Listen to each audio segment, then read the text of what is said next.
Had a series of very short, so not in some cases even one word messages from the Holy Spirit in dreams in recent months.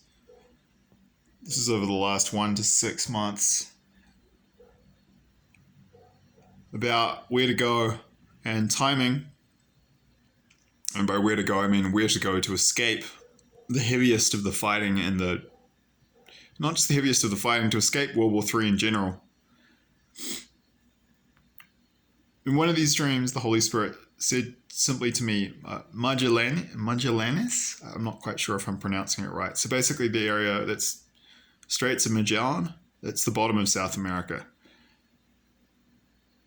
And there's a Chilean administrative region. I think it's a level up from a province called Magallanes, which is the southernmost region of Chile on their mainland. And then there's some smaller, sort of provincial level administrative divisions to the east across the border in Argentina and Argentinian Patagonia.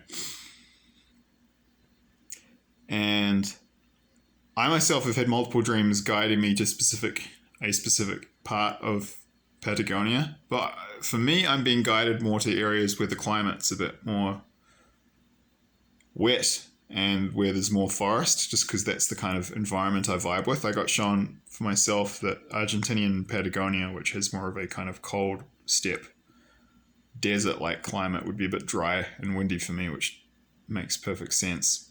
But for purposes of people viewing this video, I mean, I think either would potentially be good.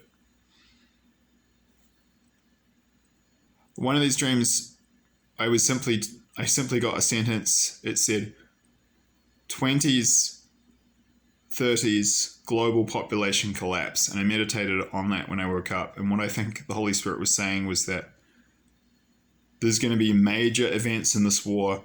And I believe this will be the part where the heaviest use of nuclear weapons will be occurring in World War III. And that will occur around the window of 2029 to 2030. So approximately, 7 to 8 years from now, at the end of this decade. Interestingly, I've seen other people's dreams online, and they've been given similar timing. And I even met I've got a French friend in town here in Vilcabamba who is a friend in France who's a Christian mystic, and he got given that same period for a massive loss of life. It said global population collapse. So I think that's when the heaviest use of nuclear weapons will be. And why this is relevant here.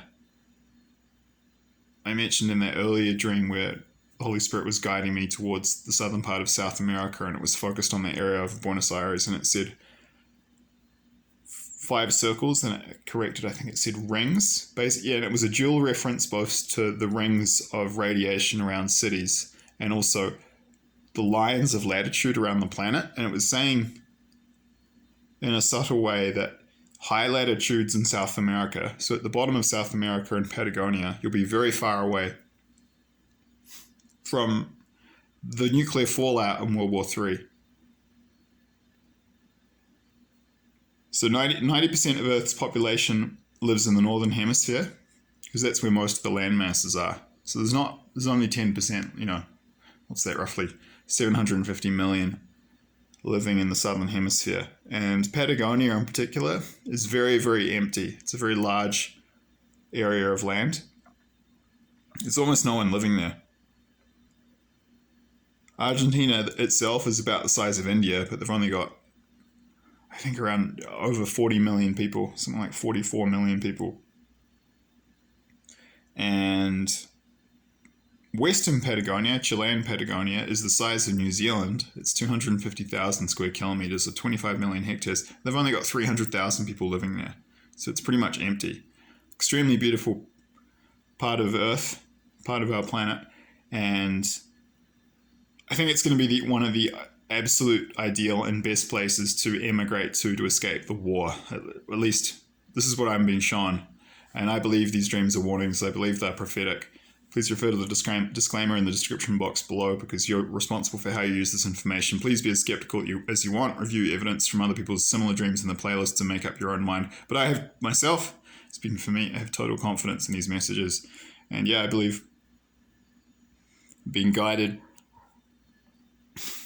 being guided to this part of South America for myself. That's probably where I'm going to end up when it happens. I just have more of a resonance with some of the cultures down there and the landscapes. I like it here in Ecuador. I do. But for a more long-term thing, I think that's part of South America would suit me better personally. But it is a personal determination you need to make. I was recently given a dream where it was confirmed that Ecuador, the whole of Ecuador, and also the Ecuadorian Amazon will be another safe refuge in World War III. And I've done that video, so I'll upload that one soon as well. But yeah, so at the bottom of the Earth, in the Southern Hemisphere, if you're from the Northern Hemisphere, which most people are, you're probably not going to be familiar with these terms, so I'll give you a little overview. So in New Zealand, they talk about the Roaring Forties, which is, between, it's just the parts of the Earth that are 40-something degrees south of the equator. They talk about the Roaring Forties and then the Furious 50s. And the roaring and furious bit refers to the strength of winds which are blowing around the bottom of the planet, around the Southern Ocean. Because Antarctica is an island, and these winds just race around the planet. They're some of the most dangerous, and treacherous stretches of ocean and sea to navigate for ships in the world, because the winds and the storms and the waves are just so massive and wild. And this is relevant here because in World War III, most of the nuclear fallout is going to be in the Northern Hemisphere. But then basically, if any does get down to the Southern Hemisphere, and some will, but it won't be much, it's going to be dispersed by these really strong winds, the Furious 50s and the Roaring 40s. Yeah, so I think about 8 years before it's the worst case scenario, and there's going to be some level of nuclear winter. That's going to be the bulk of the nuclear bit in nuclear war, because it's going to go pretty quick. It's going to go nuclear pretty quickly once it really gets going. And yeah, as I say, Ecuador will be one safe place. I'll give you more detail on that in the stream I was given recently. But the other one will be the bottom of South America, Chilean and Argentinian Patagonia. I believe it's going to be one of the safest places in the world. It's an extremely beautiful part of the planet anyway, so I believe it could be a really good option. Chile, Argentina, and Ecuador would all be safe bets according to the information I've been given.